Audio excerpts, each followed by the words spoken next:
And there we go. What's going on, everybody? My name is Ricky. Good morning, good afternoon, and good evening to everybody on this beautiful, beautiful planet. I just want to say thank you for being here and thank you for your patience. Today we had a little bit of technical difficulties, but I believe it is fixed. But I just want to say shout out to everyone that is here. Shout out to everyone that has been waiting. Today's a very special day because we have someone none other than Marcus Badibanga. And he is a filmmaker and a friend, and I cannot wait to talk to him. And then also we have a review of The Suicide Squad. This movie was, I mean, if you want a spoiler, it's just chef's kiss. It is so good. It is a masterclass on filmmaking, and I just cannot wait to get into it. But before we do, let's head over to the chat because I missed you all. It's been a few hours. I know we were just in a live stream watch party for the Suicide Squad, and now you all are here. So Isabel, I see you. Good morning to you. Good morning. Juan Martinez, aka Johnny, what's going on, my man? Let's see. Clay Bear is in the house. Nice to see Clay Bear in here. Love to see it. So what did we think about the Suicide Squad? We'll actually get into that right now. As a matter of fact, in the chat, I'm gonna put a poll, and I'm gonna put is the Suicide Squad better than Guardians Volume 1?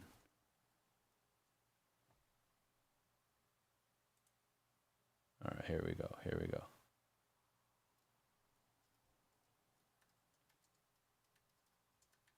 All right, one moment. All right, there's the poll. But with that said, let's see. Yes, the watch party was actually really, really fun last night.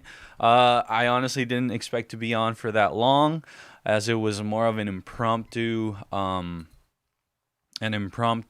live stream last night. But, with that said, it's funny how the vibes just take over. Crash is in the house. What's going on, Crash? Nice. Loki Monish, what's going on? Nice to see you. Thank you for being here. I know you were there last night, so thank you. Vibes, but the mic was off. Yeah, Felipe. There's always, man, being a live show is one thing, right? When you're doing stuff live, I love it. I really, really do love it. I appreciate the art. I appreciate the what do you call it? Like the fact that it's raw, the fact that you can make mistakes. Now, do I like making mistakes? No. Do I want to get to the point where, it's flawless and it's so smooth? Yes. Oh, man, that's funny. A smuggler says, going to have to catch most of this in replay, having company over. I hope you all have a wicked day. Thank you for that, Smuggler Steel. I appreciate you. And you're always showing love. So I know whether it's the replay or whether it's live, it's all good. So thank you for that, Smuggler Steel. But yeah, so in the poll, I have 25% yes, that the Suicide Squad is better than the Guardians of the Galaxy Volume 1. And I've got 50% no. And I've got 25% time will tell. That's kind of funny. But with that said, let me know, everybody, if the mic sounds good, if the video looks good. But with that said, let's go ahead now and just kind of start talking about the Suicide Squad. So as you know, the Suicide Squad is I don't want to call it a sequel. I don't want to call it a follow-up. It's just its own movie. And within the first 10 minutes of the Suicide Squad, I absolutely 100% forgot about the other one. I forgot about the David Ayer directed Suicide Squad that came out in 2016, which I just can't believe, like, I absolutely am flabbergasted, which was, I couldn't believe it came out 5 years ago. 5 years ago. Um, 5 years ago, I didn't even know our guest, Marcus, that's coming on at 10 a.m. I didn't even know Marcus around that time. 5 years ago, that is insane. 2016 is when it came out. I remember being super hyped for it. As a matter of fact, I believe I went alone to the theaters to watch this because I needed to watch it ASAP. I couldn't wait for some friends that we were supposed to go watch it, so I had to go watch it like immediately, like that opening night. So I remember, and it's funny, I've done that with a lot of movies. I just can't wait, and so yeah, there's that. And for it to go from what it was to what it is now, I don't think is fair to the people that worked on the 2016 version, because it's completely different. And on top of that, David Ayer has come out and said that that is not his version of the movie, that it was dumbed down quite a bit by the studio, and that in all honesty, whatever we see right now, the Will Smith led Deadshot version of Suicide Squad from 2016, he essentially doesn't want to be associated with it. And that's David Ayer, the director. And I am for the movement, which is release the Ayer cut. I mean, you've released the Snyder cut, and I think that was a great move on your part. And on top of it being a great, business move, I just think for the culture, it's something that was necessary. It really cleared a lot of things up, and it really gave us new perspective into the mind of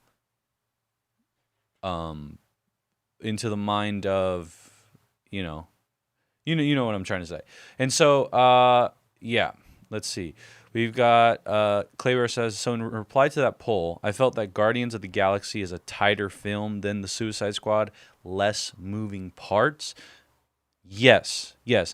I feel like the Suicide Squad was a very but I think that's what makes it so beautiful, this movie, is that the moving parts were so cohesive, at least to me.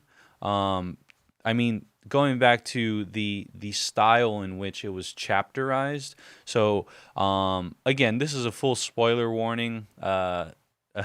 This entire show is a spoiler warning. This entire show is spoilers. But let's see really quick. Yeah, and so sorry guys. Yeah, so most definitely this was a rated R James Gunn film, and I just felt like it really unleashed James Gunn to do what it is he sought out.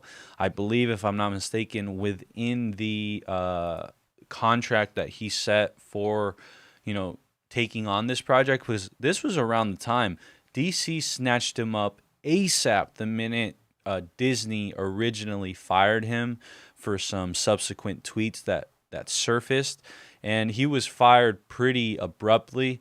That was before he signed back on to do the Guardians of the Galaxy 3, which he wrote the script for. So whether or not he would have directed it, they were going to use his script because apparently it was that good.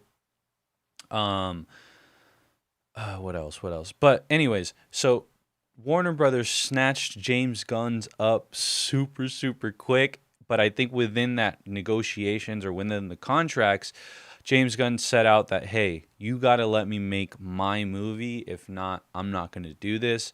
Warner Brothers, thankfully, capitulated to that. And I don't want to be that guy that says, look what happens when, you let them make their own movie. But I'm going to have to say it. Look what happens when you let them, a great director with a great track record, make their own movies. Now, if you are a little hesitant on someone that is fairly brand new, I understand the hesitancy, but even then, I think you should allow them to create what it is you hired them for. I think, personally, my opinion on this is that when you go on a search for a filmmaker to lead your property, I think that's when the vetting has to happen, and that's where you need to be like, okay, I don't feel like this person, he or she, they Whoever it is gonna, give us the results we want, or is gonna give us the vibe we want.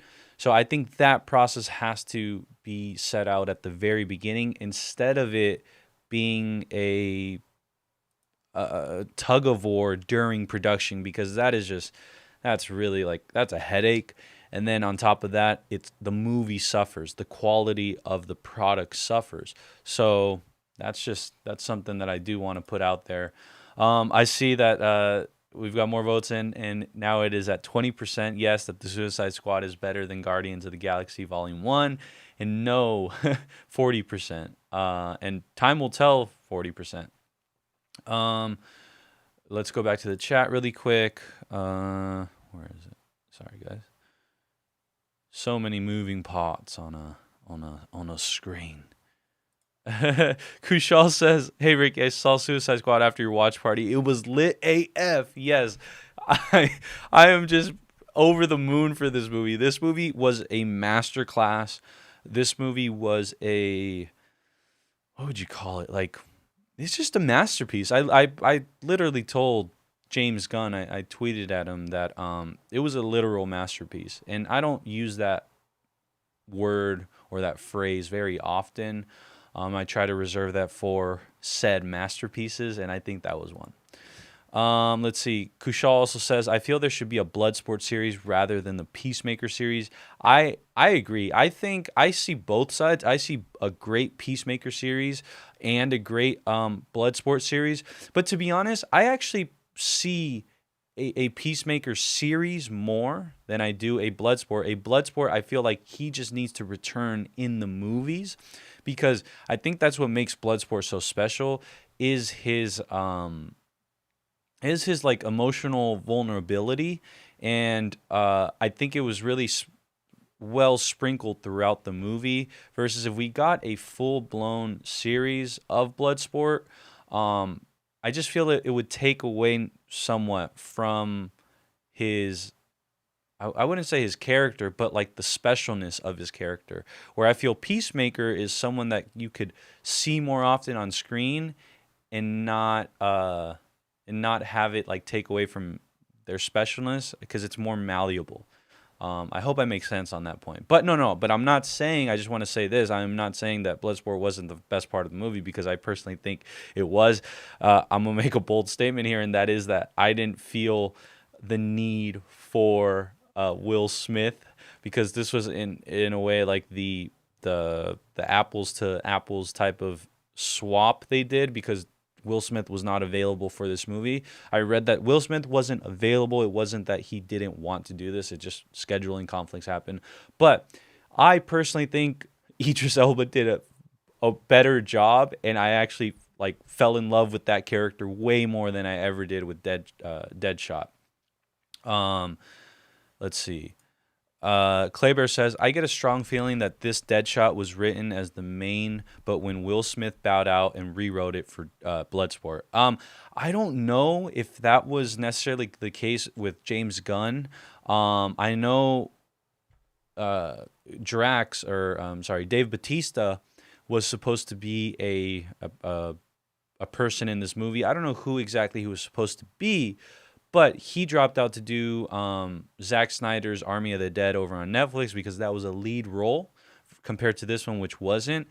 And James Gunn understood that 100%. But now, with the Will Smith thing, I mean, from what we got in the Suicide Squad, obviously Idris Elba did a fantastic job, and to be honest, I think a better job, when I don't say that often when it comes to Will Smith. But Idris Elba, from the moment that he had the knife at Waller's neck, I think I said during the watch party that this is some of the best Idris Elba acting that I've seen in years. And that's not taken away from anything else he's done. It's just that's how good he was in this. I just haven't seen Idris Elba that good in a long time. Indian says, "What do you say, Marvel or DC? How about both?" But no, I'm not gonna cop out. I personally, if I could choose one thing, I would choose Batman. And actually, specifically, if I could ever make anything, If I could ever be given the keys to a kingdom, that would be to Batman Beyond, to be able to create a series or a movie. That's that. But as far as Marvel or DC, I think I'm gonna have to go with Marvel because the MCU is just. I mean, that's another masterclass or masterpiece. uh, let's see. JWA, what's up? JWA says he is bad but dumb. Tries to kill Bloodsport with a big bullet. Oh man. Let's see. Kushal says, so what do you think? The character Aquaman is somehow connected to Nanue. You know what's funny? I'm gonna be honest with all of you. Throughout the movie, I didn't get the sense that this was related to the DC EU, the DC Extended Universe, which houses, the Flash, Jason Momoa's Aquaman, Superman. I was enjoying the movie so thoroughly that I didn't necessarily tarnish it with the mishandling of all the DC movies that we've seen thus far. What I actually want to say is, throughout the movie, I was just like, oh, wow, this is refreshing, or wow, this is new, or wow, it actually felt like Marvel led, or it felt like there was this big unified voice at the top letting us watch this movie. And if anybody wants to make James Gunn the Kevin Feige of the DCEU, please, please. Let's see. Claybear Travel says, yeah, with the entire daughter storyline that Bloodsport and this mercenary stuff, Deadshot could have easily been swapped for Bloodsport. All they had to do was change 4 or 5 script lines. One of the other things about that is that at the beginning of the movie, there's barely any exposition. They actually saved the exposition to be sprinkled throughout the movie. So you could be 40 minutes in and barely learning about a character or getting a history lesson on said character. I can't remember the name, but this character right here, I just can't remember the name of, but the one that commands all the rats, we didn't even get to see like who or what like her origins were until I believe a little right before the halfway point of the movie, when she is in the bus and Bloodsport is finding out about her past. And to be honest, we didn't really even get to see the full extent of that exposition until the end of the movie. Until the end of the movie, when we realized Taika Waititi, who played her father, and like what it meant, why rats were so important. And actually, I got chills just thinking of that line, because that line was incredible. That line was, it's one of those that, it gets you teary-eyed because it's very true. It's so cool. And I'll bring up the line a little later. JWA says Idris Elba's second best movie. First was Heimdall seeing. To be honest, I'm going to be completely honest. I thought this was better than him as Heimdall. I thought this was everything and more. Heimdall is its own thing. And to be honest, I feel like Heimdall, he doesn't really get to do much, or he doesn't get to be on screen as often, so you don't see it. But with this one, it was like, I think it was the perfect amount of Bloodsport and Idris Elba, and I want more. If it's in a series, cool. If not, I definitely would like to see him in more movies. Indian Cynic says, yes, true. I am not saying that Marvel is better than DC, but DC is good too. They do their hard work. They struggled a lot, but Marvel is still next level. Yeah, and that's the main takeaway from that, Indian Cynic, is that Marvel is on another level, so it's kind of hard, and it's kind of irresponsible to really compare them at this moment in time. I think in the next 10 years, there might be a point where we can finally really compare the two, but we just can't right now, because Marvel is a behemoth that's done everything right up until this point, or a lot right, except for firing James Gunn. Yeah, exactly. Claver says, oh man, how awesome would it be if King Shark pops up in Aquaman 2? I don't know. We'll find out.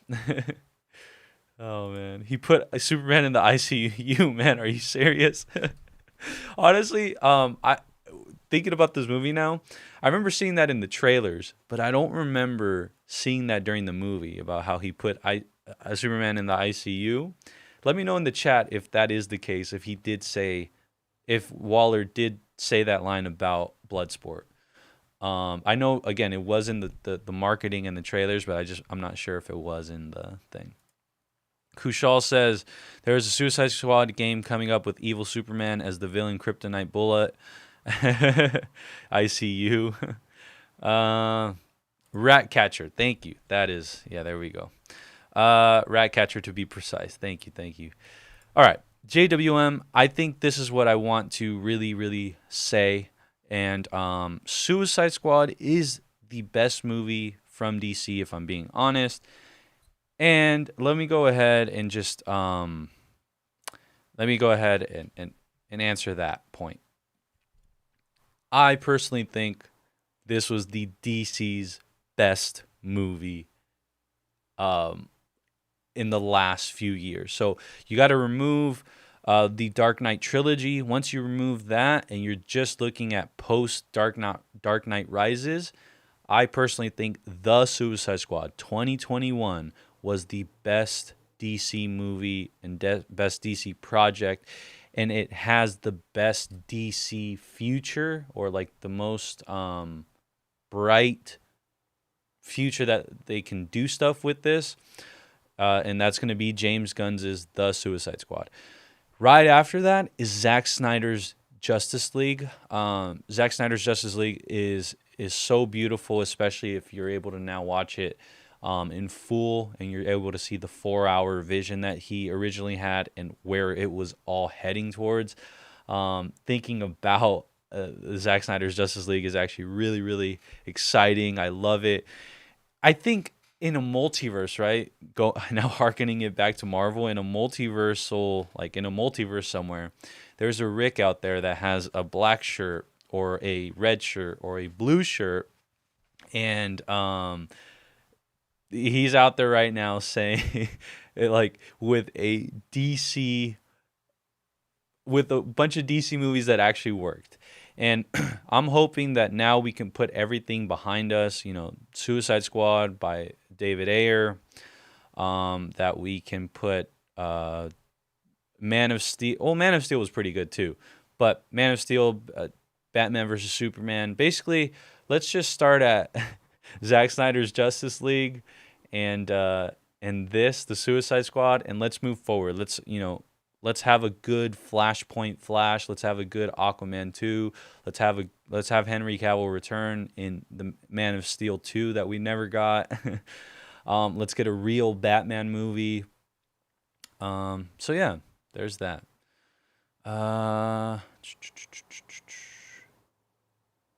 So Claybear says, I got this idea that Amanda handpicked Team 1 and set them up to specifically die so Team 2 could have a tactical advantage. That's a pretty good idea. Because when Team 1 died, it was like, all right, Team 2, you're up. Or like, what I mean by that is, it seemed like all a part of the plan.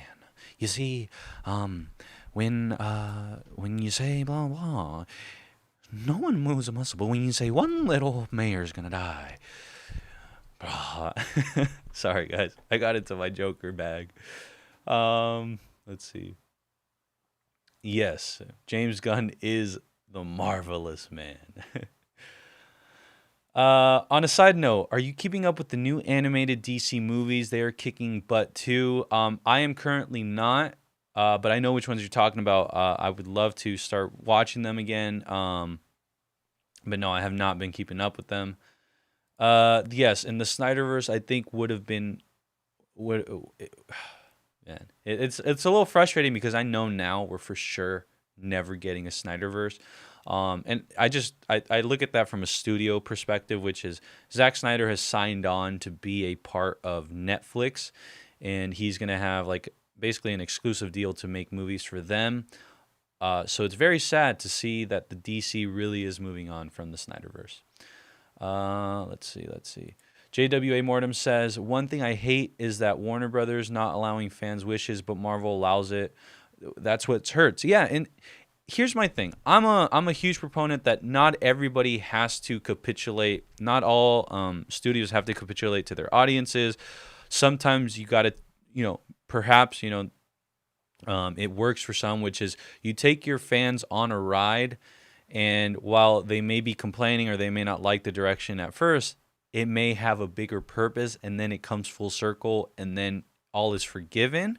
But that to me wasn't the case with anything to do with the anything to do with the DC. It's not like they made this thing in order for this one over here to make sense. No, it was just like they just made bad stuff at times. So there is that. Really quick.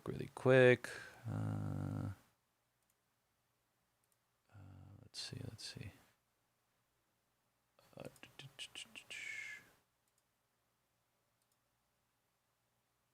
Sorry, guys. I just want to connect something. Speaking of technical things. All right, here we go. Really quick, I see our... All right. So, with that said, we are now at the midway point of the show. And I am very excited that we got to talk about the Suicide Squad. But actually, what's a little bit more exciting is the fact that we're going to get to talk about the Suicide Squad with the man himself, Marcus Badibanga.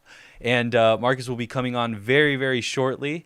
I will bring him on in a bit. And but yeah, let's wrap up the Suicide Squad. And as far as the poll, we got 14 votes. We've got 21% being yes, that the Suicide Squad was better than Guardians of the Galaxy Volume 1. We've got 50% of you saying no, and we've got 29% of you saying that time will tell.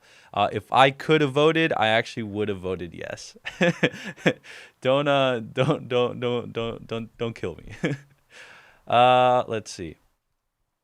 Okay, so let's see.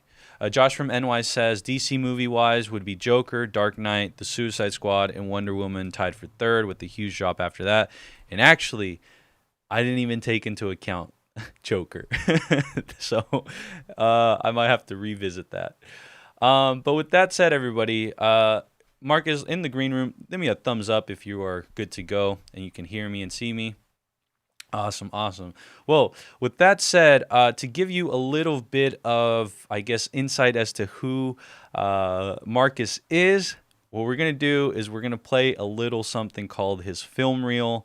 And so you guys can get a little taste of what it is he's done.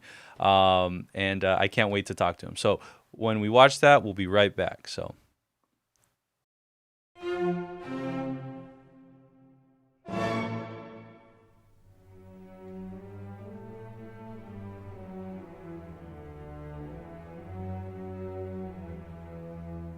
Everything good? To be honest, I just want to feel like I belong somewhere. As long as I'm somewhere with someone, I don't really care. I feel like some things are meant to happen. And no matter what we do, it'll come to pass. Tried everything.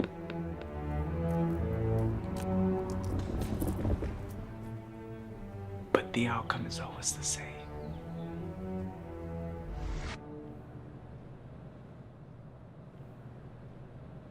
I don't think so.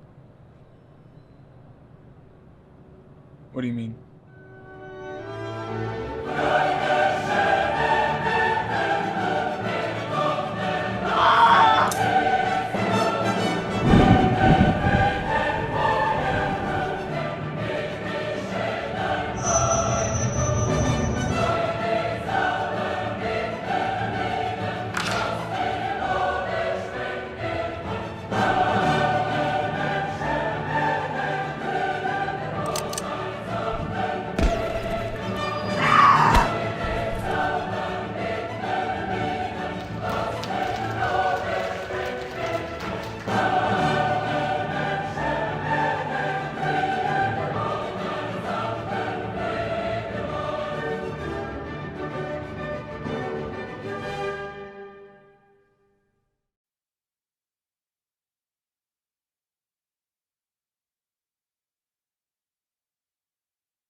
Hey.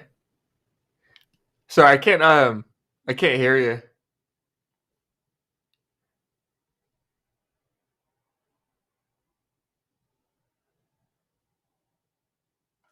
Here we go. Here we go. I got it. Ah, I there got we go. it. Hey, Yeah. man, this morning has been filled with technical difficulties. I apologize. But Marcus, my man, it is so good to see you. Oh man, it's so good to see you again too, man. Brother, Ah, it is so awesome that we finally are able to reconnect. If you guys did not see during the reel, you might have seen one familiar face. And yeah. that is this android right here. And actually, today, the whole week when we've had our guests, I've tried to pay homage in like the smallest of ways. And today, my homage is wearing this shirt. While it's not the exact same one, it's very similar to what it was in 12 p.m. It is. It is. But my man, how are you? How's everything going? What have you been up to? You know what? I'm doing well. I moved out. I moved out to LA since Davis. Doing editing work and everything. I'm trying to get some projects off the ground. I've written a couple of scripts. Next is coming. Hopefully, a higher budget short, or maybe even a feature. I really wanted to get a feature out there, but yeah, I'm just kind of like doing the groundwork right now. Yeah. Trying to get into the industry and also trying to get my own projects kind of soaring off. So that's me right now. Well, I will say this, that I think that's why, like, to be honest, right, on my end, what I'm building here with Filmtopia is I'm trying to do the groundwork as well, which is I'm trying to create a platform, and I'm trying to be able to have somewhere where we can create stuff, and hopefully one day have it all lead to a feature film. And I think it's really cool to see the two different types of groundwork. So you're like going really full-fledged with Hollywood, or with movie productions, and making your own short films, and writing every day. And I'm just really excited to see the growth, and to see where all this leads to. And I want to let the audience know that you are actually a big part as to how this whole Filmtopia thing started. And that is because you gave me my first opportunity in this whole movie, like, game, in this whole movie thing, industry, whatever you want to call it. And that was by casting me in 12 p.m. as the android, as the as the cheap android with no color vision. Oh And man. that was seriously, like, I remember when I showed up to the apartment to where you did the casting. I had no clue if I was gonna get it or not. I really went in, trying my best, and for you to just give me that opportunity meant the world. And I just really wanted to make sure that you understood, you changed the trajectory of someone's life. And that was through the power of film. And so, to that, my friend, thank you. Oh, hey, I'm glad to be a part of it. So thank you, man. Hey, you were great too. You killed it. You killed it. You killed it in 12 p.m.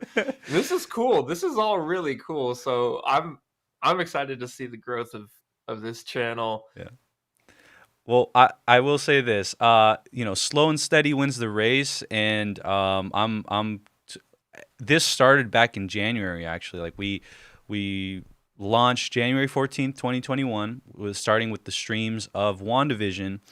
And back then, I really didn't have a clue as to what was going to happen, where this was all going to go. And next thing you know, just a bunch of awesome, I call them Filmtopians, our subscribers. And Filmtopians trickled in little by little, and we're here. And so, with that said, I wanted to ask, you obviously have recently moved now to the capital of movie making. And I want to ask, what's your experience like there? How long have you been there? And just what do you have right now currently that you're working on? Yeah, so my experience moving to LA is both interesting and also what most people will tell you. um, you first get here and you might I struggled finding work is definitely a thing, and I'm still struggling to find a consistent, job within the industry. I get work as an editor on projects here and there, and as an assistant, um, which I'm grateful for and everything. But it's interesting because there's also so much to do in LA, and that's what I've found out. And I'm still finding things out, every day that there's this like 5 minutes away, 10 minutes away that you can go do to hang out with, And I think moving to LA, I was so blessed to be able to come here with people that I already knew and friends that I could kind of come into a new city with, you know, with people, I like already connected and not having to go out there on my own, and so I was blessed to do that. And, we're supporting each other, helping each other, giving each other any projects and everything that we can get on. And I think that's extremely important, is having people that you can depend on, especially moving to LA because, there's a lot of great people in LA. There's a lot of creative people in LA to link with. And then there's also a lot of people who might, be everybody, it's a tough world out there in LA. So everybody's kind of, in for themselves. So you might not always have everything in your best interest. So it's nice to come there with people that you already trust and know, but also go out there and meet new people too, and collaborators and work. And yeah, as for projects, I've been on my own, just writing things, having a couple ideas for productions to get started, but haven't done any yet. I did work on, while I was here, I did work on a quarantine short film. Um, and I just filmed it all by myself because I wanted to do something creative, but COVID lockdowns were kind of a thing at the time, so I wanted to be safe about that. I had a creative idea that I thought of in the shower. I thought of the entire thing in the shower. I immediately got out, storyboarded it, and then started filming it the next day. And so that was that. Yeah, and then that's how that got made. And that was a lot of fun. It was a good thing. It was a good way to keep things going, especially when with films, I tend to make something and then go a couple of months without making anything while in preparation for the next thing. So it's, you got to keep yourself kind of creatively invested. Yeah. I feel like. I think, yeah. Yeah, that's the beauty of filmmaking, of storytelling, is that the creative like juices, it's like energy, right? It's like the definition of energy. It's never it can never be born or it can never die.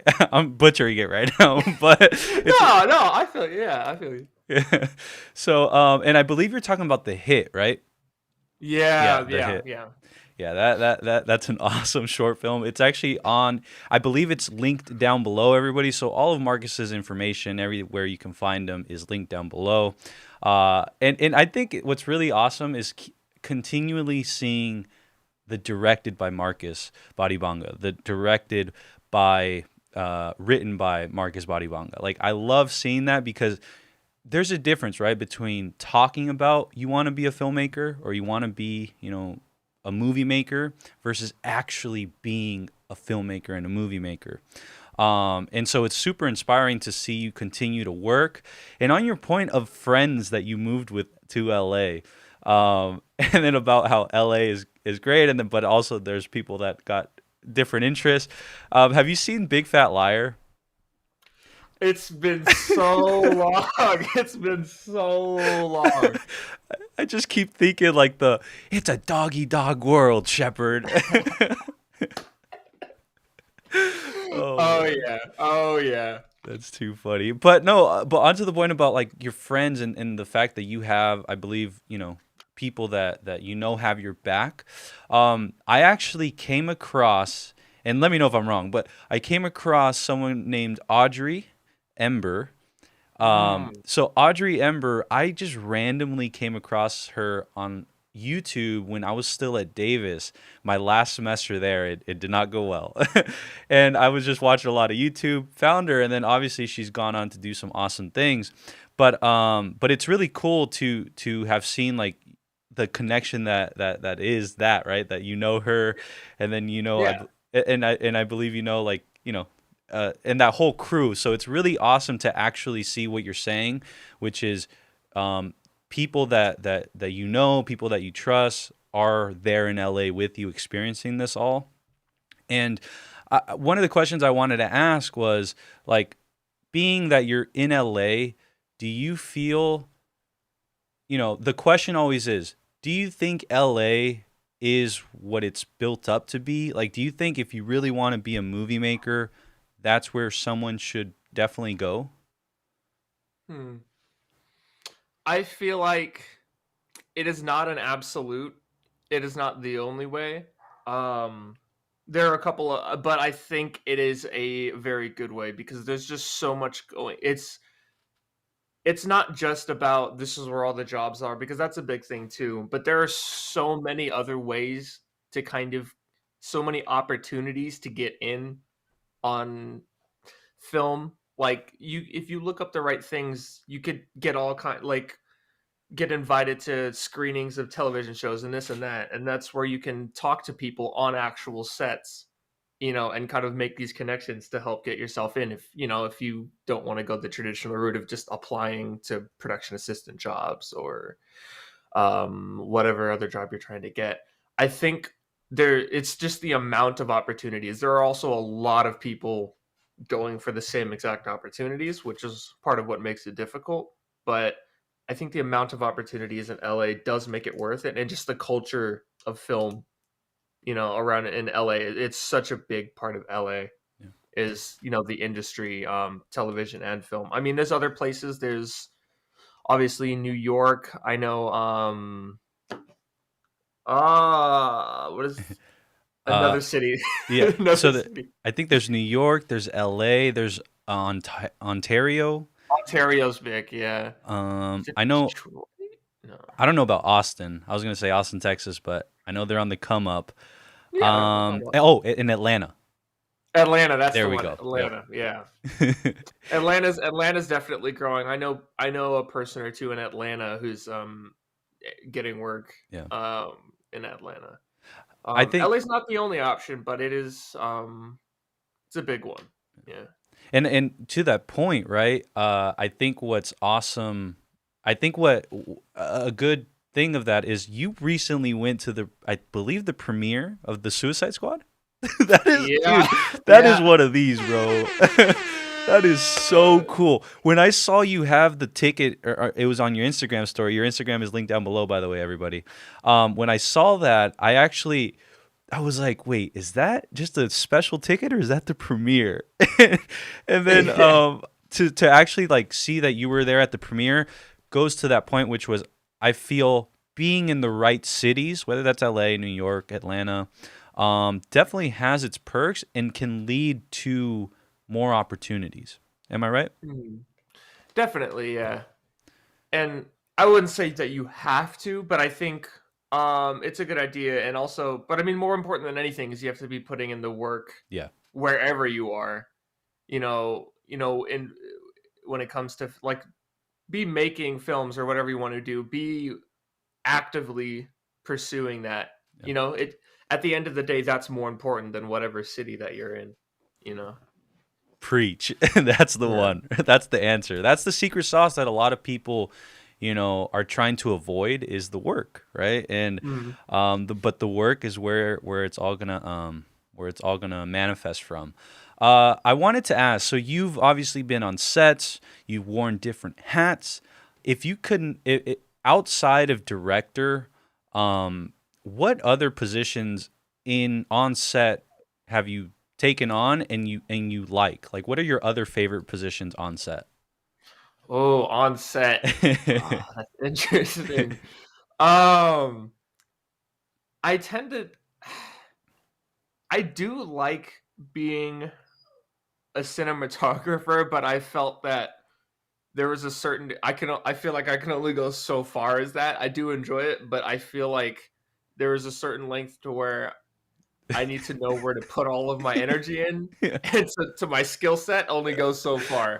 So I enjoy it, but I think there are other people who can do it better than I can, in terms of that. But I do enjoy cinematography enough to where like I kind of want to, as my outlet, I kind of want to get a film camera, like a photography camera, Mhm. and kind of transfer that cinematography into photography, so I can kind of fill in that kind of energy and then focus on directing and editing. Because I mean, offset editing is probably my other thing that I like to do. Yeah. But onset cinematography, that might that might be the one. There's so many other roles that are. I honestly don't even mind getting like down and dirty doing production assistant work. I just like Yeah. being on set. You know. I think that's a huge thing for anybody out there that's, striving to be in this industry or wants to make movies. Being a PA is like that door in, that classic, you want to get your foot in the door, go PA. Mhm. And so while it is dirty work, while it is, a bit more scrambled and tougher, and, you may not be as appreciated as you might think, go and do it. You never know who's watching. Give it your best. I know, and this is something maybe my mom taught me, but it's just like no matter what you're doing, give it 100% and do it as if someone's watching, right? Like, even when no one's there, you gotta hold yourself accountable. Um, but really quick, the chat says hello. JWA says hello. Let's see. They were telling me about my mutedness, but they also really enjoyed your reel, which I really enjoy. I love the classical music you put on it and how it builds up. So cool, so cool. And I wanted to also say, congrats on everything you've made since we last worked together. You have grown, and it's just like so awesome to see my friend like really doing it, man. I can't get Yeah, over thank you. that. So, Thank uh, you. the other thing, so obviously we're here and we talk a lot about, Marvel, we talk a lot about DC, Disney, stuff that's going on in the world. And so since you went to the Suicide Squad premiere, I think the people want to know your thoughts on the movie, James Gunn, The Suicide Squad. Yeah, I mean, here I really enjoyed it. I liked it. I liked it a lot, actually. Um, I think of all of the superhero movies that were coming out this year, I think that might have been the one that I was most excited for, along with you know, Spider-Man. I'm pretty excited for a Spider-Man movie, but Suicide Squad was the next one that I was most excited for, partially because of James Gunn. Also, I liked the cast, and then I was just excited to see a new interpretation. In the trailers, I saw them bringing in some of the super silly, you know, bad guys from DC. You know, Polka Dot Man. I was like, I'm in. I'm in. I want to see some Polka Dot Man action. And it did not disappoint with all the cast of characters. I thought they were great. Surprised by the I went with a friend who's not necessarily super into extreme violence. Mhm. I did not realize how gory it would be. It was pretty violent. Something that I'm okay with, and I think very kind of fitting, honestly, for the Suicide Squad. But that was an interesting experience going with somebody who wasn't prepared for that. But it was still a fun time. They had fun. I had a lot of fun. I definitely like it a lot. Actually, one of my favorite DC EU films, probably. Yeah. Yeah. Yeah. No, and even us, right? Like I think going in, I had forgotten it was gonna be that gory. Like like right off the bat, like within the first 5 minutes, things are going left and right. And to Yeah. see that was pretty funny. So I can only imagine someone that doesn't like gore. Yeah. Oh man, that was an experience. I mean, James Gunn. That's you go into his previous work. That's his thing. Kind of a little gross, a little violent. A little on the edge. That's super slither. That's his thing. I was surprised when Disney hired him for Guardians of the Galaxy. To be honest. And Yeah. not only hired him, but now are bringing him back for the third. So, hmm uh, Yeah, I'm excited for that too. Actually.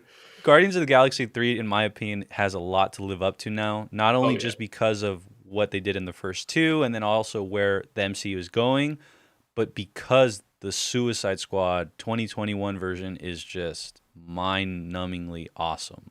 Like, hmm I saw so many sprinkles of influences throughout the movie. I got a lot of Tarantino. I hmm got I just got a lot of different things. And on that point, I wanted to ask you, throughout your career, throughout your life, like who have been your creative inspirations that like you look up to or you try to take little bits and pieces from? Mm. Let me.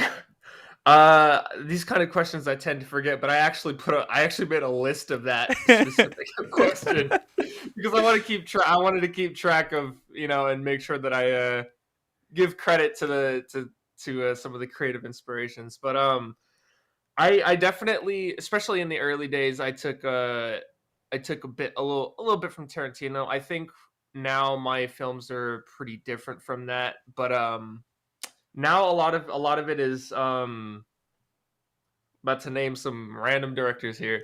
Let's go. Denis Villeneuve's been a big inspiration for me.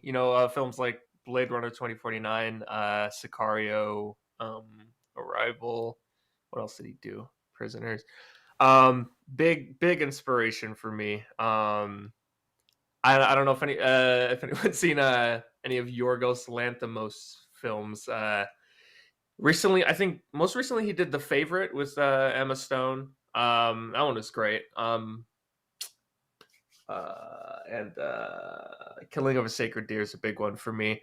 Who else? Edgar Wright. Not not as much now, but there's still maybe hints of it. He used to be a big inspiration for me. Shaun of the Dead, Baby Driver, Hot Fuzz. Mhm. There's just so many. There's so many people that I pull from, and a couple of times I'll watch a movie and then something sticks out to me, and I said that was effective. Why was that effective?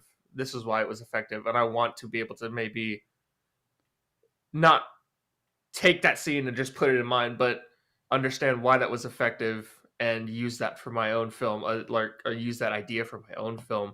And then there's plenty of times, which is most of the time, when I think of ideas and I'm not even conscious that it came from something else until I'm making it, and I'm like, oh, that's where that came from again. Okay, I remember. Um, but yeah, those are a couple for me. Let me look through this list. Oh, Bong Joon Ho with Parasite. Bong Joon Ho has always been a big fan. I've been a big fan. Definitely had some influence on me between the Parasite, Memories of Murder the Host. But those are, yeah, I'm not going to go on for too long. Those are some big ones. And one anime too, actually. Neon Genesis Evangelion for fans of that. That's been a that's been an inspiration for editing, visuals, everything. I think even the psychological stuff I always found really interesting in that. So that's been a big inspiration for me. On that point about the anime, um, it's so funny how a lot of films are inspired by like the most random things. Like most filmmakers Yeah. and most, scenes, and I'm talking iconic scenes you might see derive from a sketch or derive from an anime or derive from the hmm most obscure thing that you just wouldn't know have existed if they wouldn't have brought it to light.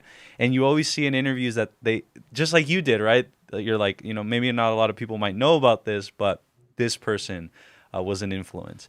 And I really really love to see those brought to light. And one more thing about Denis Villeneuve, Dune. Oh my gosh, oh my gosh, bro. I'm excited. I'm excited.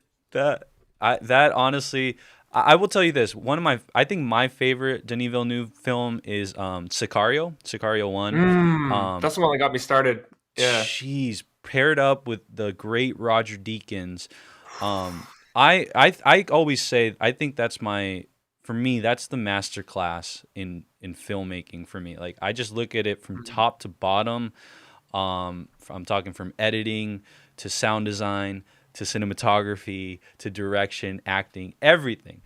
It is probably my top 5 easily. So for all of you out there, when you're watching movies, one of the things that I think we can both say is when you're watching, you're actually doing homework subconsciously. Like, yeah. It's so cool, so cool. We get to call that homework. I always think about that. I'm doing my research. I'm doing my homework. Just watching movies. Mom, I'm working. Don't bother me right now. I'm trying to work. Ulysses asked, "Do you have a favorite anime?" Oh, I mean, that would have to be probably it's between Neon Genesis Evangelion and Cowboy Bebop, which is, a big classic. But I love Cowboy Bebop. It's definitely a favorite. What is it? Serial Experiments Lane is also up there for me. And of course, what is it? Monster, great one. And then recently I saw Mob Psycho 100, and I really, really, really enjoyed that. So those are top 4. You asked for favorite, I said top 4. How about this? Let's get another top 4 or top 3, so we can continue getting to know your style, your interests. What do you got for like your top 3 to 5 movies? Like, I know this is the hardest question during this whole time. Yeah, that's the hard one. Again, I'll expose myself a little bit. I have a big old list of these are my favorite movies. And it's shifting around constantly, even the top. I have to say though, I'll go top 5 because it's kind of difficult. Bong Joon-ho's movie Memories of Murder has always been a favorite of mine. Just such an amazing blend of drama, comedy, and like dark comedy, and like this police investigation. It's like a sister film to Zodiac, and I think it's amazing. There Will Be Blood with Daniel Day-Lewis is a favorite of mine. I just every time I watch it, I'm just mesmerized. Mesmerized. I can't. That is incredible. Under the Skin actually is something that like gets me every time. I'm just mesmerized when I watch it. Scarlett Johansson's performance in that is really good, really understated, but really good. And it's such a bare bones, like, just interesting approach to horror. And I love it a lot. That's been a big inspiration for me too, actually, is that film. A lot of kind of a little bit more of an art house approach to horror that I do enjoy. Truman Show is also a big one that I love. It's just it's interesting because a lot of people tell me that throws them into like this existential kind of spiral, which I can understand. It doesn't do that for me. I don't know why, but it's like I think maybe I'm so desensitized and everything that's just like a feel good film for me. That's but hilarious. I every time I watch the Truman Show, I just have at the very end. The ending always makes me just cheer. I get so excited. I love that movie. What else? Possession, 1980 film Possession, another horror film. Just a wild ride. One of the most insane films I've ever seen, to be honest. The synergy between the location and the cinematography, I don't even know how to explain it, to be honest. Just something about the way that it was filmed and the location and everything just works so well, and this kind of manic energy. It's just an incredible horror film, and it's one of the most wild things I've ever seen. And every time I watch it, it makes me want to make more films. It just gets me so excited for film. Those are a good 5 for me. I mean, there's plenty of other movies I could have said. There's plenty of other good things. Shaun of the Dead's always been a big one for me, but I'll stick to that for my 5 for now. Yeah. On your about the horror movie you chose, that's exactly how I feel. I'm always on this channel talking about Robert Eggers' The Witch. Yes. To me, that movie is like my favorite. I don't even know if to call it a horror movie, but it's just my favorite, that type of movie. As you said, the synergy between the set and the cinematography, the source, or not the source, but the language that they're speaking in, right? They're speaking in old folklore, like 16th century type of English. I am mesmerized by that movie. I cannot wait to see The Northman. I'm so excited, man. Robert Eggers is a top director for me too, even though he's so new. But so excited for The Northman. The chat says, "Oh man, Villeneuve's 2049 was an epic masterpiece." Absolutely, it is. That man is just putting out like masterpiece after masterpiece, and I don't like to use that word too often, but it's just I have to. Dude, top 10 for me is Blade Runner 2049. That was him. I love that. Yeah. Ulysses says, "What made you cast Rick for your film?" It was good. It was a good performance. It was in we held auditions in our apartment. We had a good amount of guys coming through for that role, and then you came along, right? And then you you seem to be the best. You were like the best at pulling this line between being kind of monotone and very reserved, but also being able to still like show enough emotion for like say the audience to be able or for like me as watching it to be able to connect with you on like a soul level. And so like I just enough there, and I think it's really as simple as like you did a really great job, and also just something really magnetic about your personality was shining through even when you were being you're like hi. I don't know, like a robot, That is funny.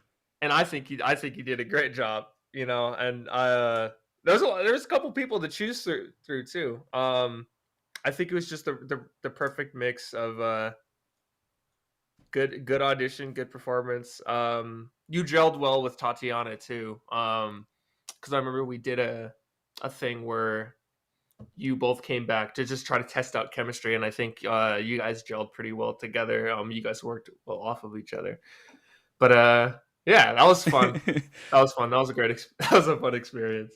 Speaking of great experience, I mean, you said that you feel we did a good job, but to be honest, that wouldn't have been possible without your direction.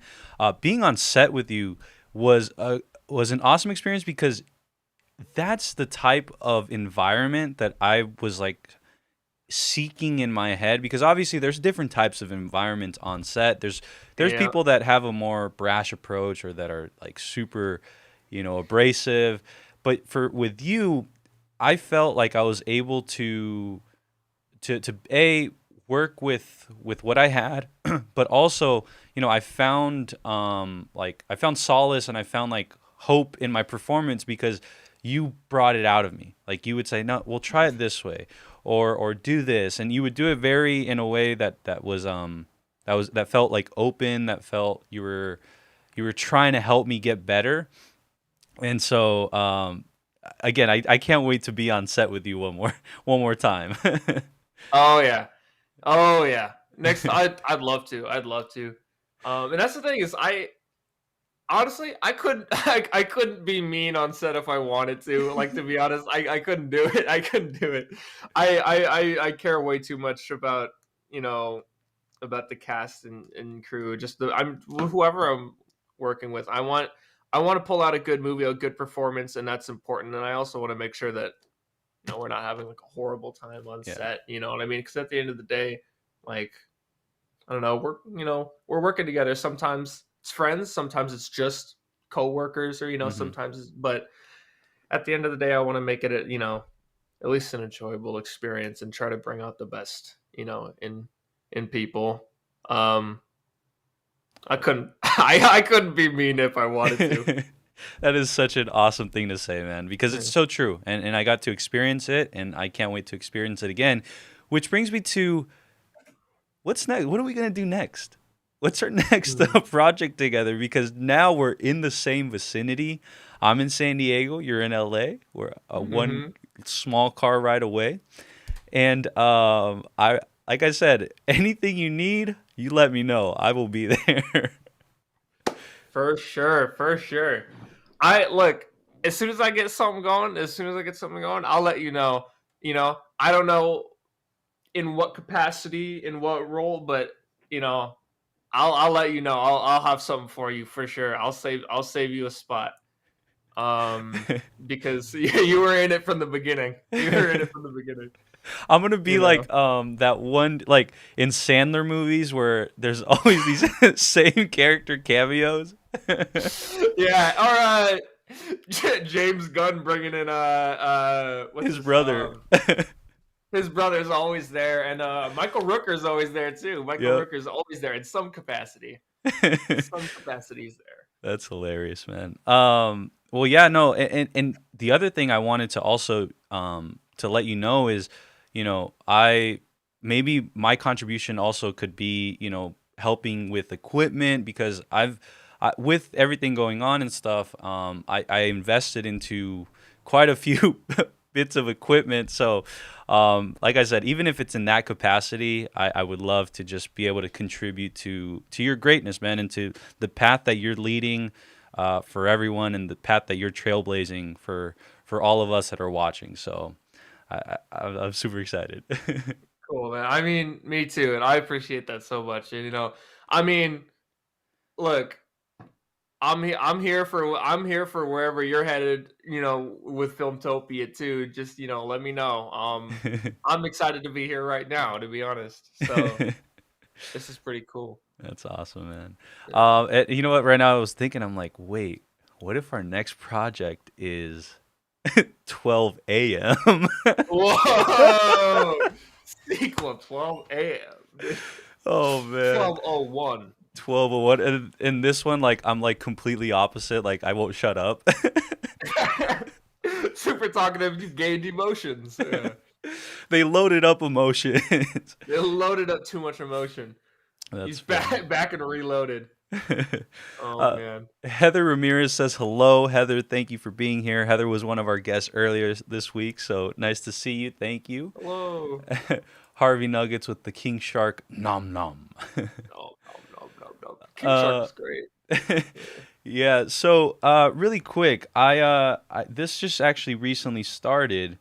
And I got this new thing, which is like when I have guests on, it's something called pod decks. And these pod decks are like, well, you'll get to see them. How about this? So we've got this pod deck thing where it's like a deck of cards that are a bunch of just random questions. I don't even know the questions. So whatever we press on, they're new to me too. So with that said, in the chat and yourself, Marcus, if you see any of these, I'll scroll just for a little bit. But if you guys see any ones that you really want to do, let us know. You've got the interview deck. You've got icebreakers. You've got the hustle.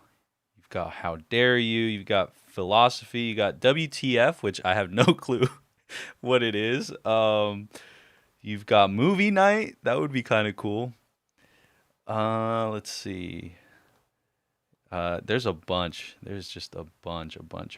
But we'll see what the chat says, and if not, we'll go with what you want to do. Sound good? Yeah, sounds good. I'm willing to be at the mercy of chat. Oh man, that's funny. The other thing I was gonna ask is, until the chat says something, I wanted to ask, as far as your journey and everything, and I think that's part of the journey, is being able to take bits and pieces and give it to the next generation and say, hey, like, maybe you should avoid this, or maybe you should try this. Do you have any sort of advice for any first-time filmmakers that have big aspirations to make movies one day?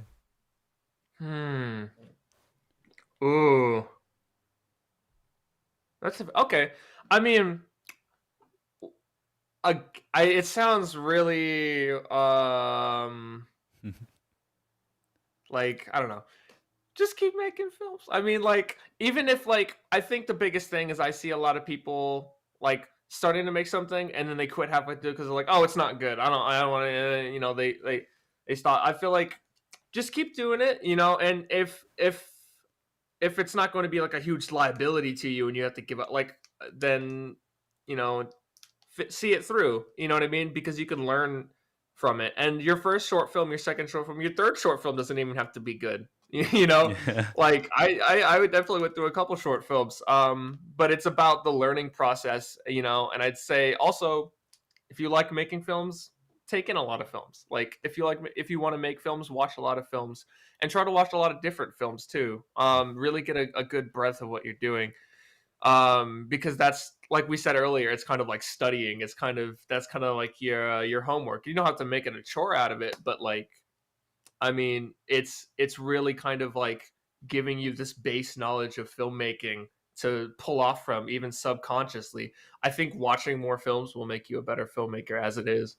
And I'd say rely on other people if you can. I mean, like, it's know what you have, but also, like, don't be afraid to rely on other people who know what they're doing and make connections with people, because I think that's important, because a lot of people know what they're doing and they have a lot of skills and they have a lot of creative input that they can give. I've struggled with trying to do too many things on my own, and I've been working to get bigger crew of letting other people do their job and seeing how that creates a short film. I don't know, there's so much I could give, so much advice. And I'm sure there's things that I'm missing, but really specific, one last thing is, when you're making a short film, especially if you don't have a budget, it's make whatever you want, but try to write within your budget. I think, you know what I mean? Try to come up with ideas that you can do where you don't need to do a car accident that you obviously can't really do. I mean, and if it's integral for the story, then do it. Go ahead. But I've always found that some of my things that I've liked the most were things that I was able to do with no budget, and things that even just conceptually worked. And sometimes it's hard to think of small ideas, and it doesn't have to be a small idea. It can be a big idea. It's just know what you have available, and be creative with it too. There's so much you can do. I don't know if that was good advice. That was but I amazing tried. advice. Yeah. That was great advice, because you can tell that comes from A, experience, and B, from the heart. Like, you're giving out real advice, and I think everybody appreciates that. And to be honest, I was the one taking notes myself. Yeah. And two things I wanted to rebuff in what you said also was, one, about writing within your budget. I actually recently did that for a short film I made called This Is 4D. I made sure to write within what I could do, what I could afford and stuff. And then also the other thing was lending your trust. I think lending your trust is a huge Yes. thing, because I've learned that with this YouTube thing where, my awesome Stafftopians, the ones that help me with the Discord and that are moderators here on the channel, those were all leaps of faith. Like, those were all like, you know what, I'm going to go ahead and lend you my trust when I don't usually do that. And it's turned out to be such a great decision. And so I think that definitely translates to wanting to make films. Yeah. I think trust is super important, and putting yourself out there. Mhm. Yeah. And letting other people do their thing. I think that's super important. No, I agree. I see Heather in the chat says just create more. And yeah, just create more. Marcus, we'll talk about that just create more community actually a little after this. I think you would be a great fit in that community. Let's see. So Heather says all great advice, but with that said, I believe the chat chose, and the chat said we're gonna do movie night. Does that sound good? Yeah, good for me. Again, I don't know what's in this, so we'll find out together. Says, put your podcast in the limelight with these questions all about watching movies. You'll definitely want to have some popcorn on hand for this deck. All right. With that said, you know what? Hey, the popcorn's all over us, Marcus. Yeah, there it is. Yeah, I see it. Oh, man. Yeah, there we go. Hold on. I'm going to grab this one. All right, cool. Yeah, nice. All right, let's go then. We're going to do movie night. All right, the first question is, what's your favorite slasher film? Oh, yeah. Alien. It's got to be Alien. I love it's like it's not the traditional, Jason or Texas Chainsaw, but it's got Alien is, I think, through and through a slasher film just with an alien. And I think it's fantastic, the first one. Second choice would have to be Texas Chainsaw Massacre, though, the original one. That's a good one. I'm a big fan. Yeah. I'll say this: Alien is what would have happened if Starro stayed in space. Yeah, exactly. All right, so the next one is: do you like animated movies? If so, which ones? Yeah, I love animated. I watch a good amount of them. I mean, some of my The Incredibles is honestly one of my favorite animated movies. I love The Incredibles so much. Up there with I'm a big fan of Lego Movie. And of course Spider-Verse, you know what I mean? Just such Spider-Verse is an amazing animated movie and really innovative too for animation. But yeah, I still keep up with animated films. I haven't watched Luca yet. So I still gotta watch Luca, but I do keep up with animated films. Even when the Oscars come around. Not a big fan of the Oscars. I still watch them anyways, and I still try to keep up with all the nominees if I can. Just because it's fun. Yeah. One thing about the Spider-Verse I want to say, Spider-Man Into the Spider-Verse, is I feel that movie was such a monumental film because I think it opened the doors for everything that's come after that. For example, What If is coming this coming Wednesday. I don't think What If would have worked without the success and like the general reception, the positive reception that Spider-Verse got. So that's a trailblazing movie in and of itself. And you know what? Heather says Spider-Verse is next level. It is. So let's see. Horror movies, yes or no? That's an easy one. No. Yeah. All the way. Love horror movies.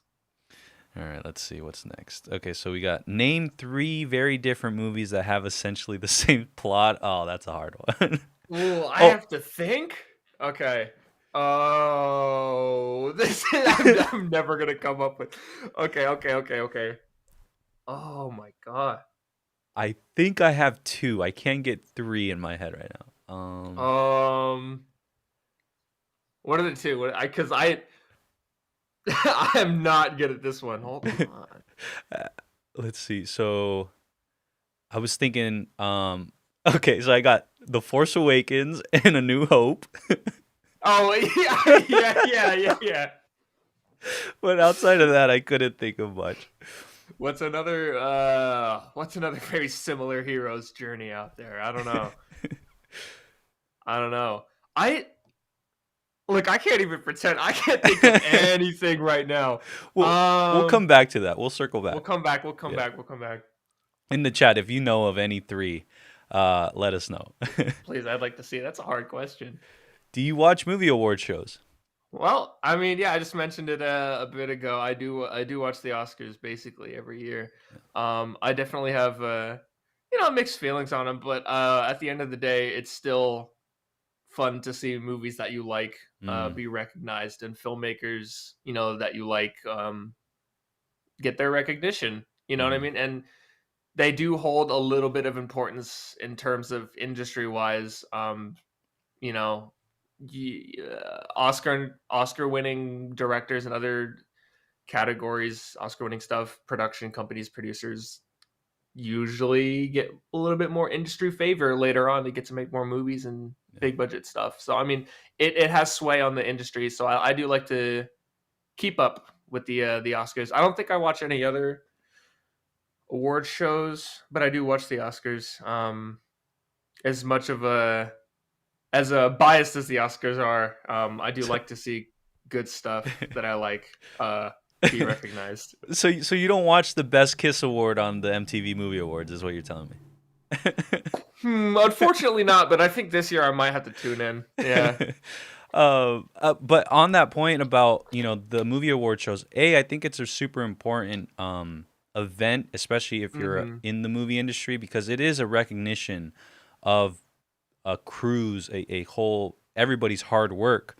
Yeah. And then also, let's not play any games. Like it matters, right? It changes the fundamental dynamics of a film and how you market it, right? Like it's the difference between saying, hey, this is Oscar nominated so-and-so or Oscar winning so-and-so. And also going back to the James Gunn point, which was, I've been saying all along that DC, I wish they would just give more creative leeway and freedom to who it is they put in charge of their films. And I personally feel that they did that with this one, the Suicide Squad. Oh yeah. And because of that, that is like it turned out amazing. But to that point, the reason why they probably let that happen was because of the recognition and the sway and the power of James Gunn. Totally. And I think that award shows have power. They do. Yeah. I think they're important. And I wanted to say, I noticed that you are subconsciously already preparing because, my good sir, you are right. You wrote down your top 5. Like you said, you didn't want to leave anybody out. And so right here at Filmtopia is your preface to the Oscar-winning speech one day. There you go. Yeah. I'm gonna be in the crowd or on TV, and I'm gonna be like that old dad. I'm gonna be like.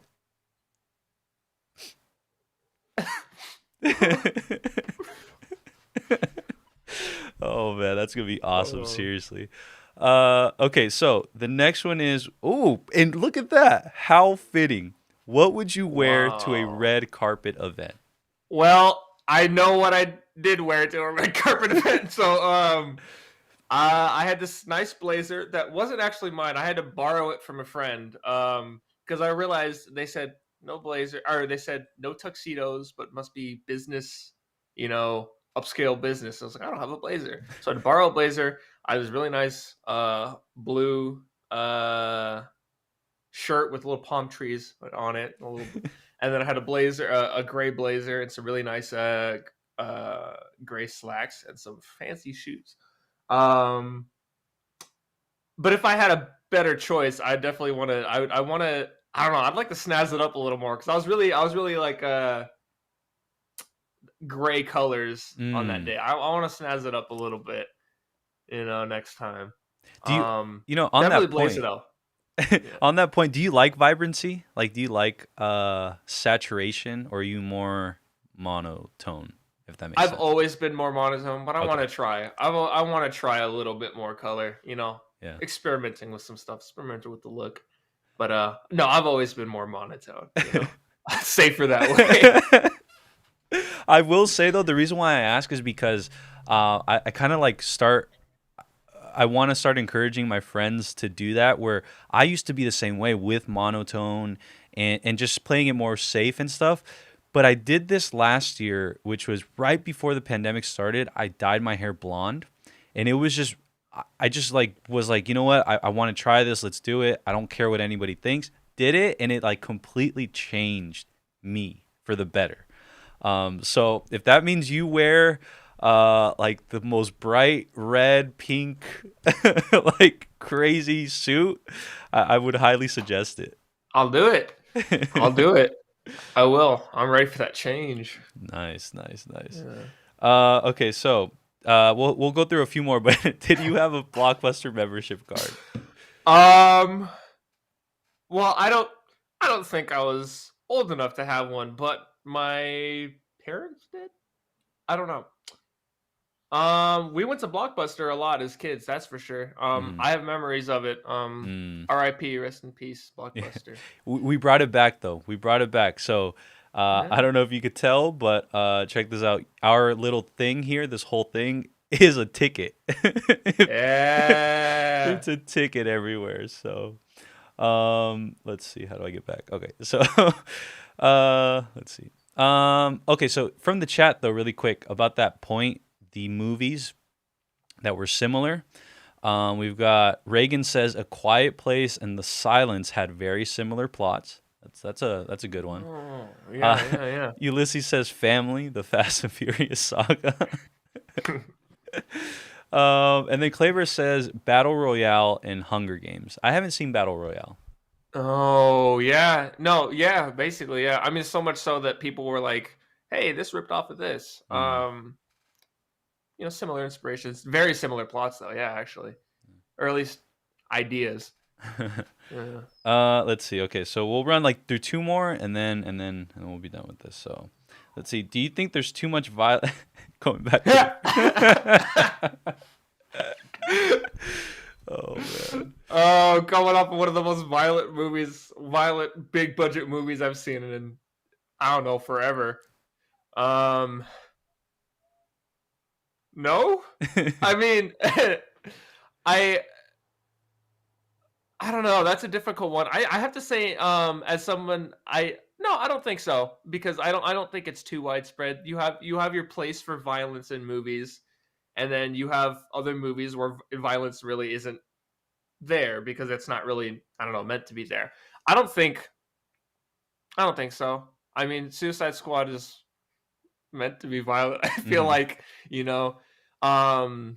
is interesting to see our blockbusters and our big budget movies and our superhero movies becoming more and more violent. Like Deadpool, obviously meant to be violent also. I think the Harley Quinn Birds of Prey was a bit violent, I think, if I remember correctly. Really, it's just DC, I guess. DC is really pulling out all the stops. But no, I mean, I think there's a level to where I think violence might be inappropriate, but I think right now I don't see it as being too much of a problem. I think I'll leave it at that. Yeah. I don't. Yeah. Maybe we'll test that meter when we make our next film. We'll we'll get a feel for it. We'll get a feel. Yeah. All right. So this next question. Okay. Cool. Awesome. This is a great one to end on, which is, if you could meet any movie star, and who would it be? Oh man. I mean, to be honest, it'd probably be probably Jake Gyllenhaal. I mean, Jake Gyllenhaal's great. I mean, either that or because I'm thinking, what actors do I really appreciate and really like, and also do I think would be really fun to talk with? Yeah. I feel like Jake Gyllenhaal seems like a great. Steven Yeun also. I'm just a huge fan of Steven Yeun. I don't know, like I love Steven Yeun. Big fan of Steven Yeun. I'd love to meet the dude. They're not. I mean, Jake Gyllenhaal's a pretty big star, but yeah, those are the two. I mean, because like I could say like Tom Hardy or something, but I feel like I'd just be like scared. Like he's so intimidating. You know what I mean? Scarlett Johansson too. Nice. A little bit of a crush. A little crush on Scarlett Johansson. I'd love to meet Scarlett Johansson. I think you're the first one. Just FYI. Yeah. I'm pretty sure it's just me. You know. That's just funny. me. Yeah. And on the Tom Hardy one, I could just totally see Tom Hardy like what's up with this bloke? Yeah. Tell me about yourself. And I'm like, I don't know, man. By the time he finishes his cigarette, we're still like, well, you see. Yeah. like, I don't have time for this. And he leaves. No, I'm sure he's a cool dude, but man, is he intimidating. And hey, he's earned it in a good way, if that makes sense. Yeah. Oh yeah. Starstruck. So with that said, Ulysses says, I really enjoyed this interview. Y'all vibed out. And to be honest, more than an interview, it's just a great conversation. And I am super, super thankful to you, Marcus, for not only coming on, but again, man, it's so cool to be able to tell you this, but for you to give me my first break, for you to give me my first shot in whatever this story ends up being, it meant a lot to a dude that was going through some stuff at the time. And look where, and I think it really, with time and in a macro scale, it played so well in my life. And Marcus, I am just super grateful for you, and continue, doing your thing, and you're going to unknowingly change a whole bunch of lives. So for that, thank you, my man. Oh, that's good to hear. That's good to hear, man. I'm glad it all worked out back in the 12 p.m. All centering back to 12 p.m. I'm really glad. Thanks for having me on here, my man. Of course, so cool. Yeah. Of course. I was just gonna say what we should have done was we should have started this this interview a little later so we could have ended at 12 p.m. And then we would have ended like this. I would have been like, all right, everybody, I'll catch you. Just power off. Oh man. Oh man. That'd have been awesome. Great. Well, with that said, I know Ulysses donated $4.99 to the chat and put a super sticker. You can't see it here, but on YouTube you can see it, and it's a mic drop, and I think that's super fitting. And just to let you know, this $49.99 is I'm gonna put this back into whatever project me and Marcus work on next. And so, with that said, my man, it's been a pleasure. Thank you for being here, and we will be in touch for sure. So everybody, stay tuned. 100%. Thank you for having me, man. Of course, man. Of course. If you want to hang out in the green room for a little, I'm gonna go ahead and do this outro. But we'll see you next time. All right, everybody. His stuff is linked down below, and if you want to catch him on Instagram, it's at body.bongos. Correct? Yeah. All right. Yep. So definitely go check him out. Show him some love. Let him know you are from Filmtopia, and welcome our new Filmtopian. So, all right, Marcus, thank you so much. Thank you. All right, everybody. I just want to say thank you so much for being an awesome audience today. Thank you for showing so much love to Marcus. This was a very special interview, not even interview, a very special conversation for me because it really came full circle. This whole entire journey, and now with this, I feel like we're going to really make some awesome things in the future. And I'm not joking about those Oscars acceptance speeches and me in the back with with the phone like this, recording it. I really truly I see it, and I think talking about it will manifest it one day. So with that said, everybody, thank you for all of your support. Thank you for all of the vibes. And we will catch you next time. Catch us here Monday with our next guest, Tom Buck. Yes, you heard that right. Tom Buck will be our next guest on Monday. So it's going to be another amazing show. And with that said, everybody, you know the vibes. Gosh, I love movies.